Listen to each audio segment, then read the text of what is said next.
MDG TV, une chaîne Wint pour la cause de Christ. Mafuta Yasika, Mafuta Yasika, Mafuta Yasika.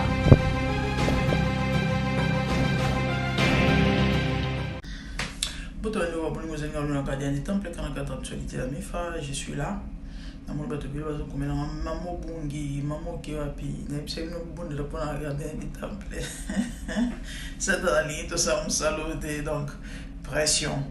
Ouais, busy. Et tout ça là, il y a des fois, au rapide, journée si les boutons et indi au posté vidéo, mon roté net hier. Et n'a pas comprendre que non, vous manquez ngaï, vous avez vraiment la besoin de mater à eux. Bino au besoin de l'eau sous là. À part peut-être. Bref, ça on est éliminé le sang maman. Et prophète Jean Bosco Kankou et ex-mobile à maman Sandra Mbouyi et Azana Passi Nene. Il s'agit de la communauté congolaise et donc photo bétali solo. Hier on a tombé dans post mon na Facebook na ya Passi. Et il parle de son fils Arsène parce qu'il y a un mois pour la bateau éviter. Je crois même temps on va marquer les bimara awa, va mentionner un peu l'okoana en passant. Quelques bateaux va ça va analyse. Un mois nae, jeune homme nae, au besoin de la photo, où il y a Bogar wana dans Azan va plus ou moins 22 ans. Il s'appelle Arsène. Alors, et papa n'a mis soit pour ça qui message moi ya mawa. Kolobake, son fils Azali forcé, tout obligé à vivre en Alice ou Moko. Imaginez au Botimwana, à Koli normal, à Komitata, parce que na 20 à 22 euros, au Bota. Du coup, à l'aller à la Moki, l'issue mon Wezateke. À comment un message moi a passé, un texte moi a fallu on attend malheureusement ça qui est imprudence na captura quitté. Et il faut que nous ayons saigné là. À la personne il y a justice. Justice pour Arsène. Agressé na Kinshasa. Et alors on a besoin de vengeance, on a besoin de justice. Bato basali loko il faut bakanga bango. Nini leki na beta li solo nanu parce que étant gardien du temple, papa beti li solo te lo nini leki. Donc, tu creuser, tu s'informer, tu bengi, tu luki, tu as une information à source. Et j'étais salé MK, il y a une télévision, ma soeur. Nini Leki. Arsène, avant dans la Belgique. Ok? Puisque papa n'est pas là. Bobino Boyebi, papa a un cheval, Kinshasa, Bella. Moi, on a eu vacances. Et quelques jours passés, na soir, mais aux environs de 19h, les petits. Alors, je suis allé me banda. 4 mecs moko to benga ba kuluna voilà 4 kuluna moko ba bimelie nde ba bandi ko agresser to bazali na posa ba botola ye biloko bino boybika mwana poto aspe bunga na te mwana suma parfum ndenge zala kaka beauté ba monika ke no tabatali oh azana makambo il faut ba botola makambo nde na kuluka ko agresser ko botola eta mobali mais qu'elle va résister. Elle va résister, on a banni ko balumbi mwana lokutu. Non seulement ba bétier, non seulement ba yibiye, ba botole biloro mais ba toboliye lisu. Lisu bande ko lisu. Bible zoloba. L'œil est la lampe du corps. Si ton œil est en mauvais état, hein, et c'est que nous autres nous bimba. Et ça la molili. Donc l'issou, c'est l'or ça na moté. Ba to boli petit l'issou. En tout cas, étant mon boti, papa ça n'a pas si na motema. Papa ça n'a pas si na motema. Et à quoi bomba moté, il a partagé ça dans ma page nae. J'en profite na lobanini. Na présenter, na souhaiter encouragement na prophète Jean Bosco, hein. Courage, homme de Dieu, et ainsi va la vie. Qui les arabes, ou là le l'amour qui est l'inattendu. Ça existe, ça arrive à tout le monde. Et aux amis placés à Royeba Marambona parce que tant la Bible dans mon salle dans Boyebi. Bato mususu basala mabe comme la banto mambo comme la bango makana kiti mais ekomi. Amérita qui était pété ekomi. Et à Marambanzambe, c'est vrai que l'obésa facile mais revivre à facilité et nous avons fortifié et puis appeler ça aux solutions parce qu'il est la solution à tout problème. Dieu est capable de rebondir sur Sika. Vous nous prêchez les miracles et bato bele babika na nzela na yo. Tout le monde a image à maman bika na sida. Pourquoi ne pas croire aussi que Nzamba est capable de causer c'est Arsène Lissou. Donc que Dieu soit loué dans ces circonstances surtout comme ça Nzambe.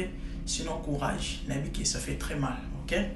Donc voilà, n'ayaki na encouragé Monsel Nzambe et puis on a passé message na l'état oyo ya kopola gouvernement ya kopolo oyo ya biso ya Congo parce que likambotali et ba mambo ya crime oyo to kopika na mboka oyo mikolonia soto me di poko botala mona bato buti poto ay congé na vacances na Congo Kinshasa.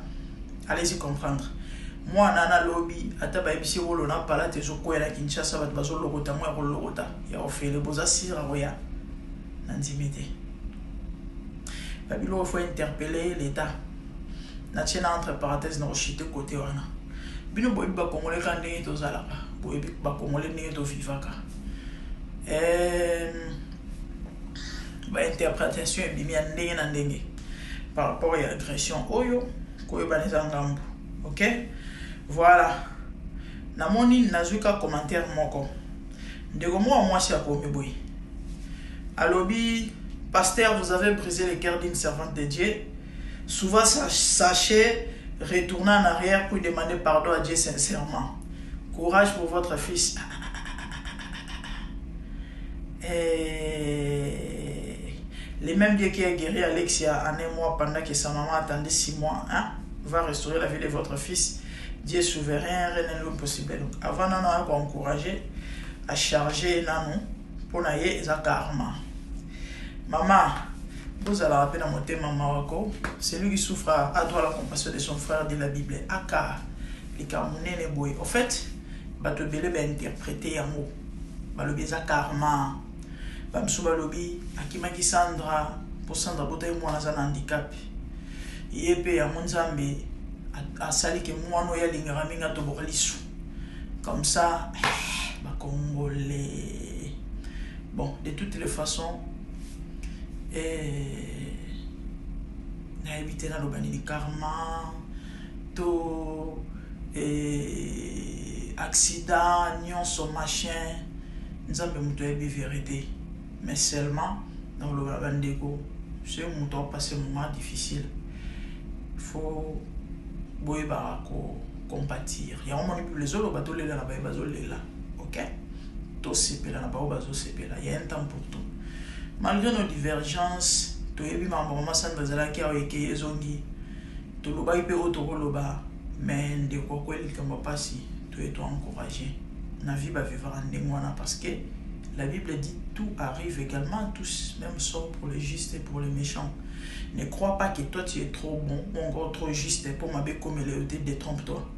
Les camés comme la taba to malam. Tout le monde va sala ba ma bête. Hein? T'as ba na ba bébé. Batikali ba orphelin ba mérité ba sa ili somonene mama kei atikali na 3 mois na 1 mois bébé à jour moko na on melisi libéré a mérité a sali nini mabe pour mama kufa. Donc il faut moi pour moto salaka mutu na pasi hein faut compatir ata mabe nzamba opinion ya na ndenge na ye mais yo sepela na malera mutu te pour lobby oyebité. On les a qui en passant. L'État congolais, moi na outi poto ay congé. Ma babo comme là. Na la kaiba na plus ou moins 2 ans parce que tu as visité Congo. Ba tout na hernianso. Na va na réfléchir. Na ba insécurité comment ba Congo. OK, surtout que zandé. Allez-y comprendre. Ndeko mo ya Belgique quelques mois passés, je crois que il s'amwana ou outi ko kufela na mboko place bato ba mobondo bazalara. Imaginez à quel ça la suite élevage ce qui ferme ce qui n'est kuna tiki Belgique un jeune homme de plus ou moins 37 ans ba ki ko kataye Allemand d'Afrique, la Kakibiso est commis enfer d'Afrique. Donc, Congo, son nom est Féloté. Et que un jour, déjà, on met ça dans mon dambu. C'est de trop de lembi. Bon, tu vas nous voir, nous avons un gardien du temple, quand on a quatre actualités, la MIFA. Nous avons vu ça la vidéo, il y a moi, il y a Maman Sandamboui. Moi, je suis par alliance, bien sûr, parce que Baza, papa, moi, on a Bana Sandra. Agressé qui est dans le Congo, les petits, à Otaki. Kinshasa a accueilli vacances. Bakoulou n'a pas agressé Batoboli Lissou. Et puis, c'est pas si peu dans la famille. Et puis, c'est pas si peu si mawa. Surtout, papa n'a pas vraiment mon thème. Courage, homme de Dieu. Courage, Arsène. Et la vie continue. Batoboli Lissou, mais. Katio Kimote souffle de vie Isali. Il y en a des oiseaux vivants, mais les désirs exatés. Les oiseaux vivants, ma colonisate. Nali Sumoko, oppose à la peut-être, n'a pas de handicap, mais je ne crois pas qu'il sera limité. Et Nzambazali, et Dieu est capable de misali sous. Alors, nous allons continuer na vidéo oyo ils ont la même tendance par rapport à insécurité et crime machin n'importe la biso Congo na vidéo le bosso na lobaki mambo insécurité oyo ezo bangi ça même mikolo ba mobanga au Congo combien bana na autant la vidéo moko na sala vidéo émission moko vidéo moko plus ou moins 3 ans passés je crois dans la banne TikTok moi sika bana moko babotama na poto je crois en France bakoli na poto bon bakoli penza na penza tel bosso je crois na plus ou moins 12 ans bazaki 3 ou 4 maman na bango papa na bango bakei ba faire visiter bango pays d'origine na bango imaginez bana babotama na poto baya Congo ba sepeli esengo mais bisika bazalaki na appartement bato bayo côté la bango ba dépouiller bango tina niveau batika bango kana ba pyjama au bazaki na ona nzoto parce que ba côté la bango ba tongo sur ba 5 heures bazwa tout sauf rien batika bango kana ba pyjama au bazaki na ona nzoto allez-y comprendre bana na boza sire lobby ata ba biso bango que non papa non président de la République baroya traumatisme kobanga l'état congolais l'état mobimba bakonzi mobimba bato baza censé yako suma peuple to pe population ya kobongisa mboka bazaka doué elo ba yebi ezakaka ba benga monene ba détournement moyibi mijibi ko s'enrichir pe ko enrichir ba famille na bango avant na cadre bien ici ka bien na gombela ma campagne kulu na ko maraté aza véhiculé aliaka bien aza na nyonso vacances à poto abeli à poto bana na batanga na poto en fait petit peuple il s'en fout et taliété bato ba bon moment ba kulu neza problème na été ba ve bango et tali bango te to éviter to suka na ba konzi ya boye wapi ezo pesa passe ezo pesa mawa et na lobaelo moko ba puissant ba leka o le auto montant ba passer tam soso atana linzaka bo pusana te mais to ma obenga bango to mo tanga ba komona ba to pour beta masolo na bango na passer bo kan c'était bo ba éternel et bo kan c'était bo ba tout puissant chaque chose a son temps et tout ce qu'un homme aura semé dit la Bible il le moissonnera tôt ou tard ata le loté Borozwa ya bino makambo vous en aurez pour votre compte Borozwa bandeko bat balandaka émission ya Sango Mokonzi consultation avec Sango je crois au Holanda ba vidéo oyo na le bango kana lombango très rapidement so bokena compte Israël motomboto pe na chaîne ya YouTube bon mona ba masolo oya mawape ya pasi et tellement ça m'a déchiré les cœurs et on a mon aïna aucun noté n'a le belango depuis semaine passée mais on a tenté baka ba ve ils a tellement belé na ozota kolobela moko na mususu na ye ana meka kosembola pe kolakisa bakonzi ya mboka Congo ke nayebi ke sur 100% bakonzi ata 99,9 ba mabe ata 0 point moko to mibale bakoza quand même na motema bu moto ko bakoyiko sunga bato misusu bana besoin de sungi bato lokola ba Israël motombo. Et c'est une personne qui personnellement a linga mingi pe na respecta mingi ata kwa koza na mabe na parce que muto azana na mabe te mais a musala zo sala il faut avoir un cœur d'amour pour na osala ngo et pe ça même muto nyonso te et ana bato bana makoki ya osala ngo mieux koleka même basala mo te pourquoi et on a aussi un bani obobo de la mi bona tata o bon de la mi bona nzamba batela et surtout ame musika esuka ka boite to pe awate bandeko na ele bino deka justice pour na bana o mibale. Dommage que tellement na landa ba vidéo depuis semaine passée ba kombo na bango kiminga bo ça important pe tout temps ba kombo na bango te parce que baba victime et surtout par rapport à âge na bango. Moi na liboso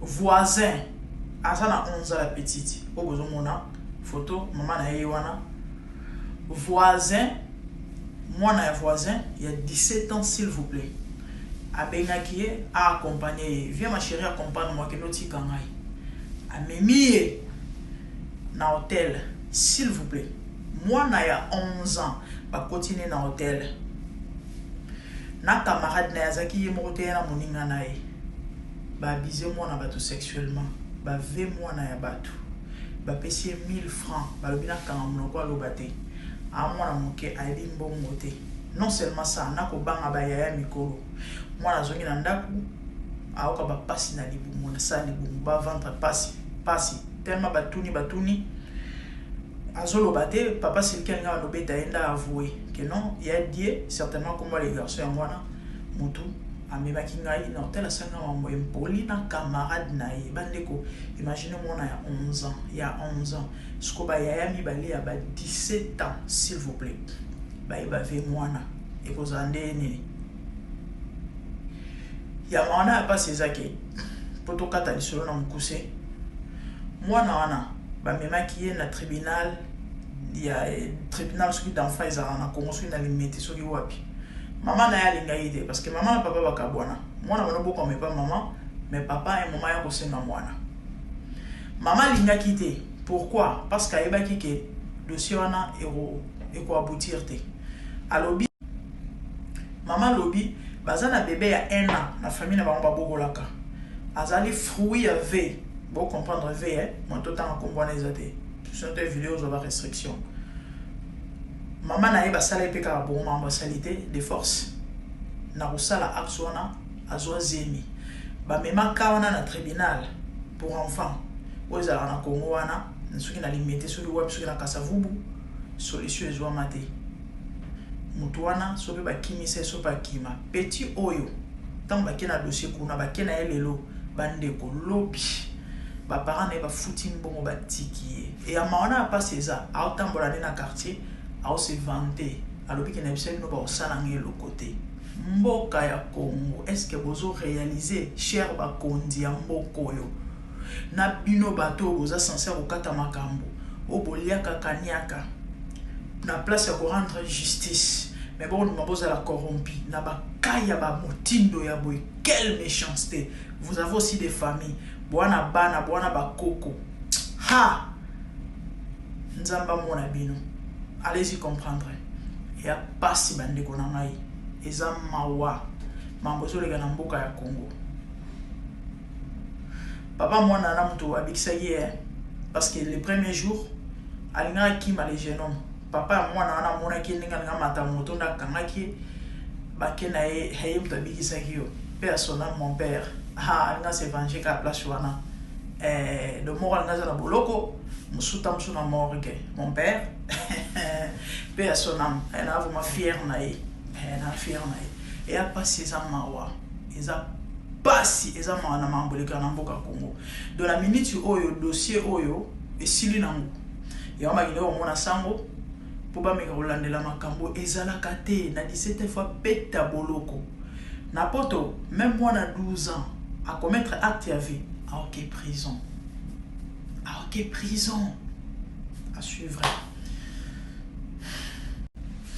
moto ando ba bolingo zenga la gardien du temple kana cadre actualité la mifa toujours continuer na utu ko sala des vidéos mo awana lobeli par rapport ya ba crime insécurité pe mabe ezo le gala mboka na biso du jour au jour solution zo maté ezo s'accumuler ezo mata se ko mata ezo bakama se ko bakama ezo pesa passe ezo pesa ma ba konza mboka Congo baza tellement insensible na passe ya peuple to pe ya population et bato bazolela mikolo nyonso ba problème mikolo nyonso mais solution ezate et pourtant tozala ba magistrat tozala ba juge tozala ba avocat tozala président de la république tozala mboka où eza na constitution mais droit humain eza respecté te loi eza bafoué quand ndenge mo lobaki la justice est malade justice au Congo eza malade kaka te Fatia le bail justice à Congo est malade, mais moi je vous dirais que justice à Congo c'est côté coma. Justice à Congo et si est côté coma donc il y a quelqu'un va enterrer parce que comme on a kuluna abomi moto mais une semaine ou encore un mois après bah on a d'autant pour la namboka et ça grave et ça sérieux kuluna kati mutuloboko après quelques jours bah moni bah kangi les sous au sal sous et yoma mususu akati sous mutuloboko na habité so bo réaliser mambo et bazuzi o bokatara ba marambo o boliara mbongo pona ko quitter ba coupable ba meurtrier sachez que Dieu vous voit ya on bo moni bosuka kana ba AVC tout va bien ba no ba tanga na école la chair ozozo mbongo ololo muki un matin lo zo bouger te bon futa nzambe azali na tu kobeta lisolo ya mwana ya bolisolo ya mwana to betaki ya mwana prophète batoboli lisu to beti lisolo ya mwana ya 11 ans oyo ba salema basalite na mwana voisin ya 17 ans s'il vous plaît et mwana voisin aza ko se vanter na ye ke na ebisaki bino ba kosala ngelo te et bato balandaki émission ya sango tant maman ya mwana zo expliquer o ya mwasi maman est victime alobi les jeunes hommes tant ba bengi ba parents naï parce que la fille alobaki même jour te vu ka bana ko banga tant ba bengi ba parents ya maman ya mwana na ya mwasi aboyaki koya alobi ayoka kate so ba okene na boloko etalinga te donc mwana wana eza vie na ye to pe habitude na ye musana ye kosala bana bato mike mambo impoli et ya maana pas c'est ça que azana en liberté et pourtant il faut akangama abeta boloko de bana bato mususu na pasi mais mutozo commettre ba acte wana ya méchanceté azana est libre nandimite soki eloko na basale mwana ya ministre mwana ya président to ata nièce et osuka bon to mwana na ozana kimia ni wana te or bana nyoso ba bana ba congolais tout ba congolais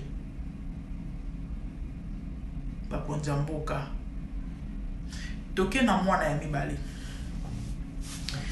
mwana wa mibale bébé o ana 2 ans s'il vous plaît papa nae c'est un héros akufa na guerre maman nae bazali na mbujimai ukananga comme ça na Kasai tant mobala akufi na guerre alobi abkende Kinshasa pour que réclamer ba droit nae parce que mobala akufi azaki militaire faut mbongo bana robima chaque mois pour na bana surtout katiki bana mibale na mwasi na roya Kinshasa maman a se retrouver à vraiment super vendre na kan kokolo comme ça ate carrément biteka tekane na coin azo moi boole la bana bandeko ba JR ba garde républicain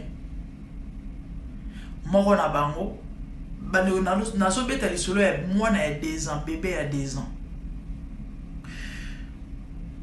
bazalara juste sope zinga na côté maman na sala musala na ye poto kata lisolo na mukuse maman mko mususu soir moko azoteka biloko na ye tekaka oh amoni JR moko wana soda azwi mwana na ye achie na kingo omoni ba papa ne bachaka bana na kingo wana si auti ko sepela ko sala bondoki e azwi mwana ya bato mke achie na kingo mama tanga observer mwana amoni mwana zo senye na zolo na munoko e lolemo sope zo bima libanda mwana komi pal miso ndire mwana ndo mwana ndira linga kufa mais papa mwana nga problème nini bazwa mwana e simba balola fina tokata na mukuse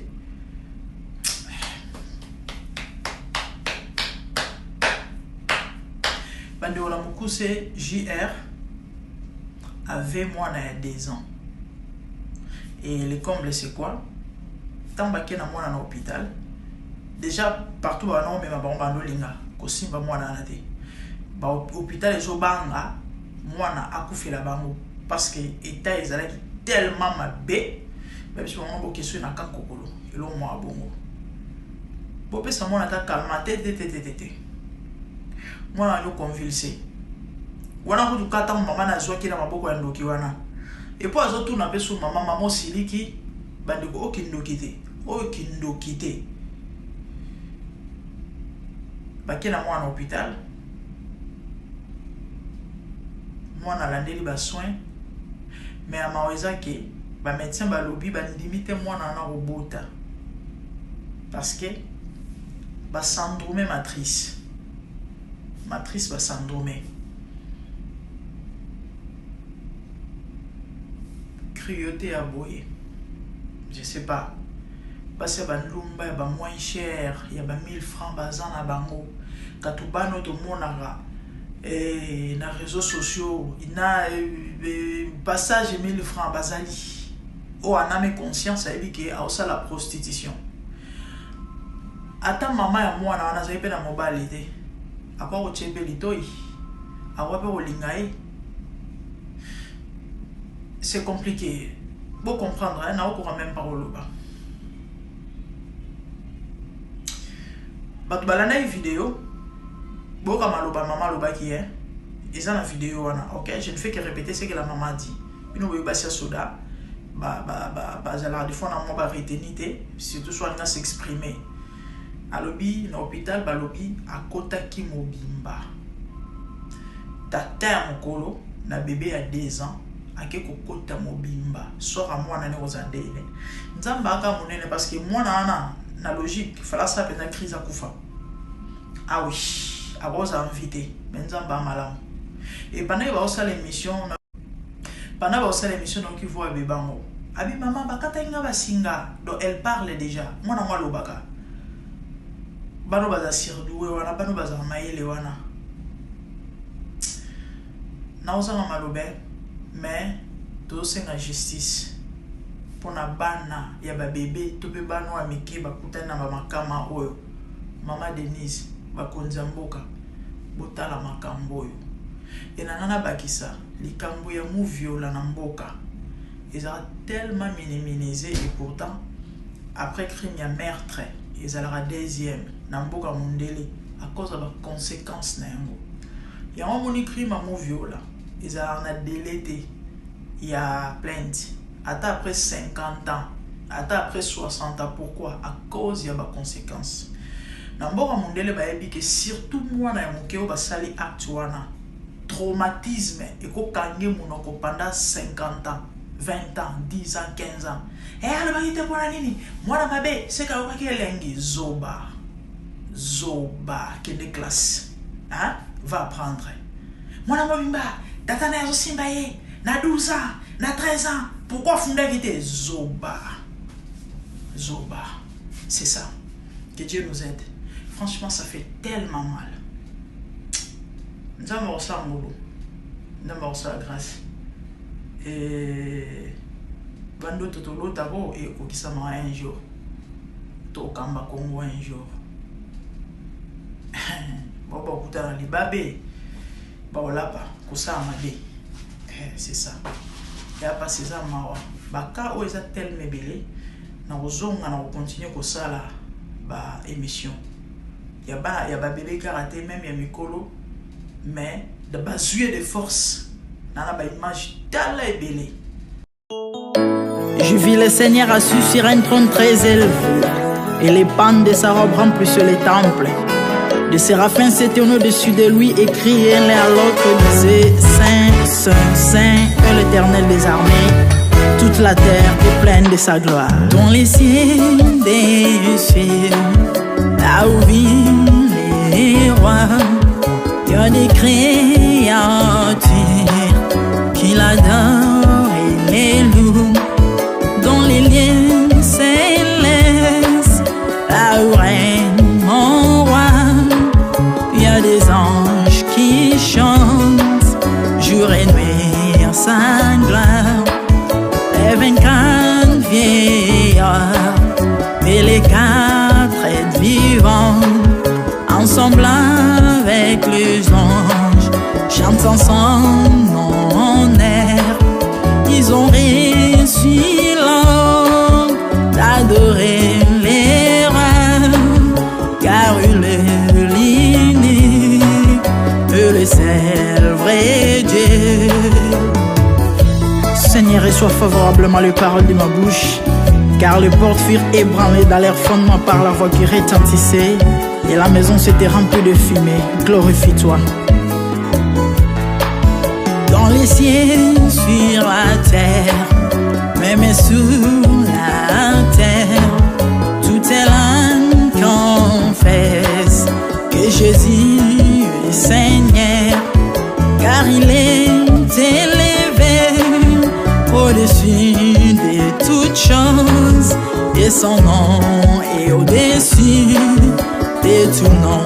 Jésus, je m'avance devant toi, oh mon Dieu, mon roi, unissant ma voix avec ceux des anges, en jetant nos courants et des coups pleins de parfums odoriférants, nous rendons gloire.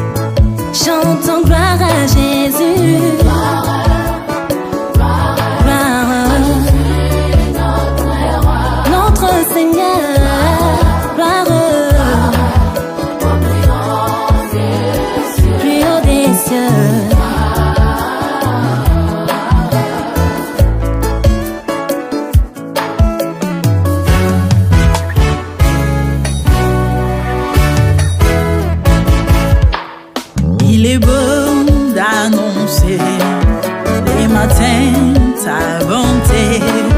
Voici mon sacrifice, la louange de ma bouche, les fruits de mes lèvres qui confessent ton nom en poussant des cris, car tes œuvres sont grandes. Bienvenue jour dans ta face, que mille ailleurs, car tu es mon soleil, mon bouclier, ma tour forte. Tu me donnes la force du bif, tu m'arroses d'une huile fraîche. On est se plaît à contempler mes ennemis grâce à toi.